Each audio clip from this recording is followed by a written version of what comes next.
If you gave me a chance, I would take it.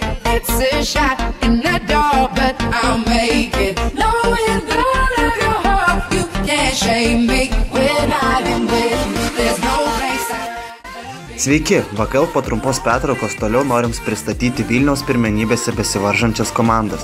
Šį kartą mūsų reportaže B lygos ekipos vieta jūsų reklamai ir OPK Alitis. Gruodžio 2 dieną šios komandos susitiko ir čia gan lengvą pergalę šventė svečių ekipa Alitis. OPK Alitis seniau vadinėsi Mortal Kombat, įkurta 2010 metais. Tuomet komandos krepšininkai atstovavo SKM 93 metų komandą, o jų treneriu buvo Justas Jankauskas. Klubas neblogai pasirodė čempionate. Vėliau jaunuoliai baigė sporto mokyklą, tačiau tęstinumas išliko ir tęsiasi iki dabar. Šį sezoną ekipa žengia laipteliu aukštyn į RIND B lygą. Komanda tikrai turi konkurencingą sudėtį ir gali parodyti neprastų rezultatų. Šio sezono metu pamatysime, kiek klubas sugebės išnaudoti savo potencialą. Kalbant apie šiandienos varžybas, kas manot, kad lėmė jūsų pergalę šiandien? Kas lėmė pergalę, tai kad šiandien buvo nepasipriausias varžovas, susirinkom beveik optimalę sudėtimi ir tai pagrindė lėmė pergalę. O jeigu dabar apie jūsų komandą, pernai žaidė C lygai, laimėjo, tai ar liko tas pats branduolys iš pernai metų, ar kažką keitėt sudėtyje, kaip vyko pasirašymas B lygos sezono, nes vis tiek stipresnė lyga, ar kažką keitėt savo komandą? Didžioji dalis žaidėjų liko komandoje. Šiaip iš praeitų metų visiems žaidėjams pasiūlėm likti komandai, bet atsisakius kai kuriems žaidėjams, tai kvietėmės kitus. Pavyzdžiui, Modestą Gylį, Žymantą iš trenerio posto perkeliam į žaidėjus ir jaučiasi, kad stipresnė lyga.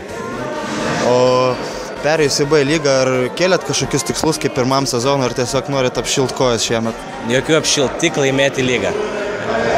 O pernai metais vadinotės Mortal Kombat, o šiemet pasikeitė pavadinimas, tai kaip čia taip įvyko?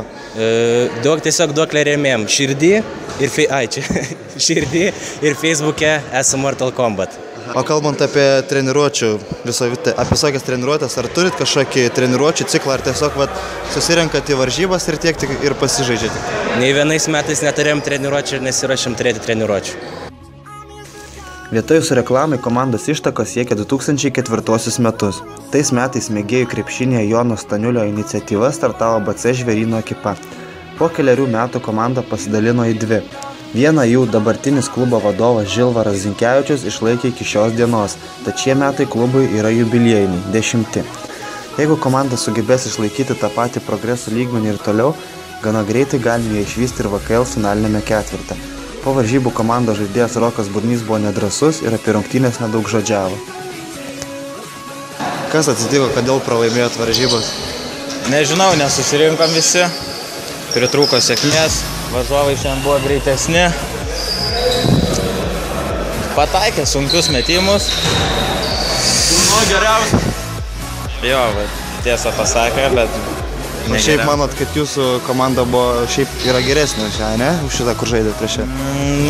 Kaip matot, įrodė, kad varžovai yra geresnė komanda, bet lauksim atsakomųjų dvikovų. Gerai. Girdėjau, kad Rakauskas yra tavo geras draugas, gal nori perduoti jam kokius linkėjimus, jis negirdės čia. Rakauskas, jei mane girdi, Rakauskai, jei mane girdi, aš norėčiau tau pasakyti, kad tu esi man geras, labai gerai tave suprantu ir tikiuosi, kad dar susitiksim kada. Ačiū, Bruno. Sveiki.